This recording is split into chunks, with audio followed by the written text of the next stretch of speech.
Hey everyone, it's Brenda Stolyar, Mashable's tech reporter, and today we are going to be unboxing the Apple Watch Series 6. So Apple just unveiled this thing a few days ago at its product event, and it doesn't really come with that many big changes from the last generation model, other than an updated processor and an SpO2 sensor to check blood oxygen levels. So let's get into it.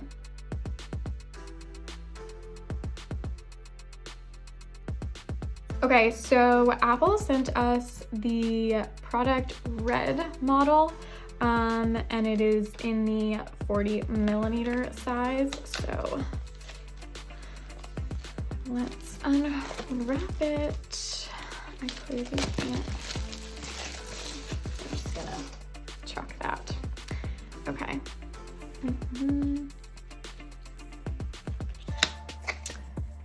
All right, I am currently wearing the Series 5, so we will compare the difference. I don't anticipate there to be a crazy difference in design, but okay, so got the watch, we've got the case, again, product red version. Throw that over there. Okay, so let's set it up. I actually really like this red color. I liked it on the iPhone SE. We also have the red iPhone 11 to match here. Okay, so just making sure we're getting all of the contents out of the box. So we have our charging cable right here, there, and then we have the actual case. So this looks really nice. Why can't I take it out? Okay, I'm just gonna slide it out. So again, this is the 40mm model. I have small wrists, so I prefer the smaller size. And there is a 44mm option if you have bigger hands, or if you just like a larger watch face and case size. So that is powering on. And we are going to now take out the watch band. I don't know why I can't open boxes today. It's just not.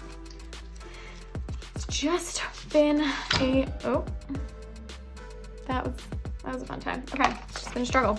Okay, so we are taking out the watch bands. I am gonna go for the smaller size because again, baby wrists. Baby watch bands for baby wrists.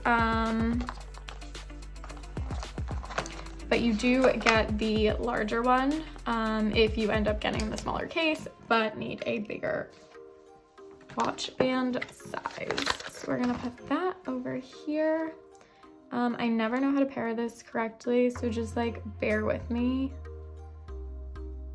Don't make fun of me, but I'm sure you all will because that's what you love to do. Okay, so we're gonna slide these on in here. Oh my gosh. Thought my brother was coming to the room. Okay, so before we set this thing up, let's talk about the design.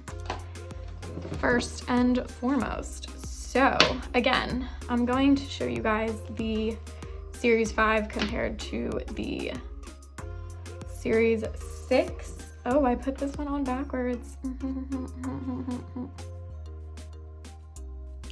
Okay, we're gonna do that take again. The display. Now, again, not that big of a difference. You do have the always on display here, but it's 2.5 times brighter than the Series 5. So it's probably not something that you'll notice at all. Won't make that much of a difference unless you tend to use your Apple Watch outside a lot. So it'll be, likely a lot easier to see under sunlight. But not that crazy big of a difference again. Still nice to know that it is brighter, but we'll see how much of an impact that has on battery life, given that the Series 6 still does have that same 18-hour battery life. Now let's talk about the back of the Series 6 versus the Series 5. So right off the bat on the Series 6, you can automatically tell that there are more sensors packed in to the case. So these are clusters of infrared LEDs, and what that does is it measures the amount of light that's reflected back from the skin, and that is how you measure your blood oxygen levels. Apple has taken into account that there are different types of skin tones and markers, whether that's, you know, freckles on your wrist or tattoos. So basically it should be able to accurately measure the amount of light, regardless of any of those factors. Of course, that does remain to be seen when we test it out ourselves, and later on I will get to a demo of exactly how those measurements work. Essentially, a reading takes 15 seconds, and then you see your results. It is then stored onto the blood oxygen level app on the Health app on your phone, so you can keep track of your daily readings. And then you can also check back on, you know, your past readings.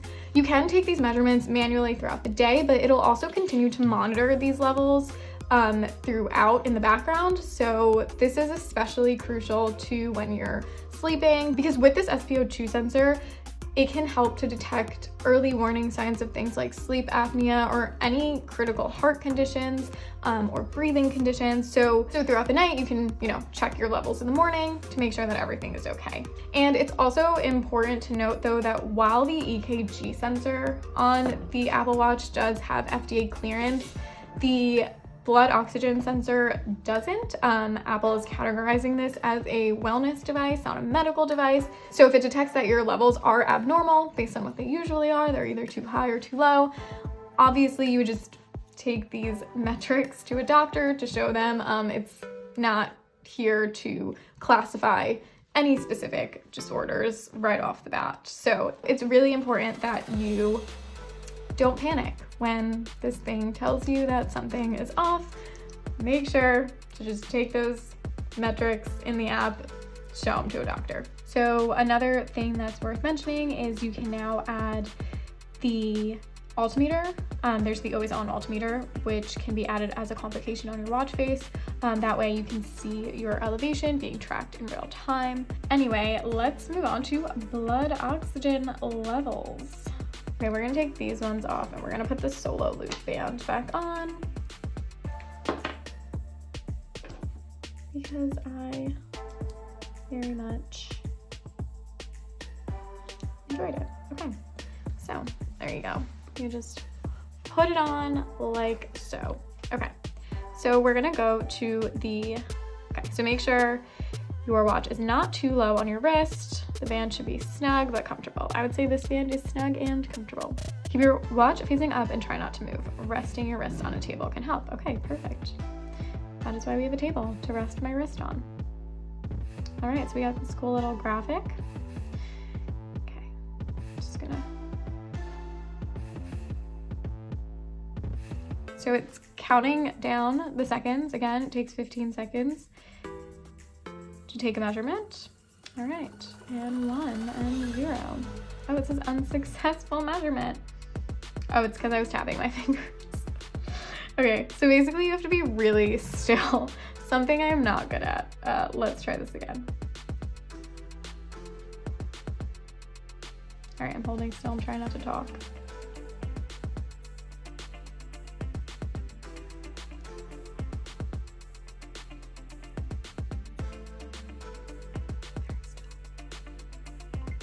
Oh, there we go. Okay, so it says my blood oxygen is 99%. So you're gonna tap done. Okay, so now I'm gonna go into the Health app. Okay, and as you can see, we're going to try and find, okay, so it's obviously gonna be under respiratory, and I can see my blood oxygen right here. So as I continue to take measurements, they're gonna appear on this chart throughout the day. As you can see today, I can see it on a weekly basis, on a monthly basis, and I can compare my data from the entire year. Here you can also see the range, monthly average. Obviously there is no average because I've only taken one, measurement, and then you can also see sleep, high elevation environment. So again, it is going to be taking measurements in the background. That way you can have a better full picture of your blood oxygen levels throughout the day when you take the measurements manually and when you're asleep. I do want to go back to this VO2 max real quick.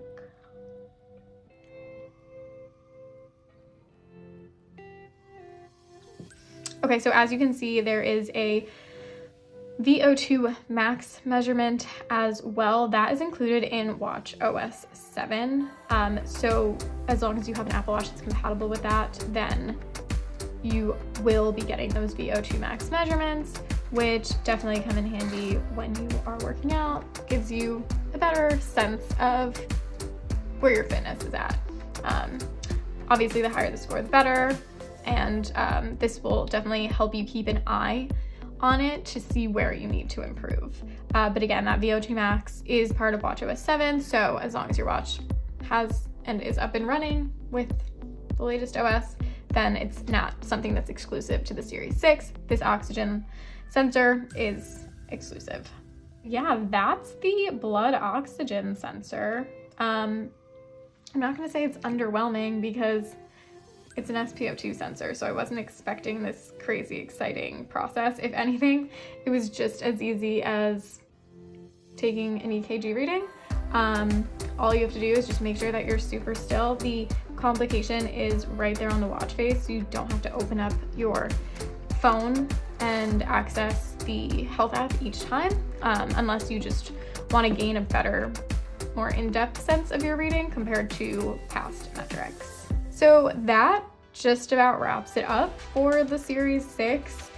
Clearly, it's not that exciting of an upgrade. Again, this really is mainly for those who actually need these types of metrics. Of course, you know, having these numbers definitely paints a better overall picture of your health, but I'd say that unless it's critical to your everyday, the Series 6 is really probably not worth the upgrade based on specs alone. That doesn't mean that it is not a worthy smartwatch. This isn't a review, this is just an unboxing to give you an idea of what this watch looks like compared to last year's version. So again, what you're really getting with this Series 6 is the addition of the SpO2 sensor, a new processor, faster charging, and a bit of a brighter display, along with that always-on altimeter complication, which is not a reason to upgrade. You know, obviously, if you've really been holding on to your Apple Watch from years ago and you want to upgrade, I would really take into account if you need every single one of these features. I mean, I even said this with the Series 5. The EKG sensor, not everybody needs it. I have the Series 5 and I don't take EKG readings ever. So it's really worth looking into either the Series 3, which is still compatible with the new watch OS 7, or the Apple Watch SE if you have a little bit more money to spend. As far as pricing and availability goes, the Apple Watch Series 6 is currently on pre-order and will be available starting September 18th. The GPS model starts at $399, and then if you want the LTE connectivity, that price is going to jump to $499. I will be continuing to wear the Series 6 on my wrist for the time being, so be sure to check back at Mashable for an upcoming full review.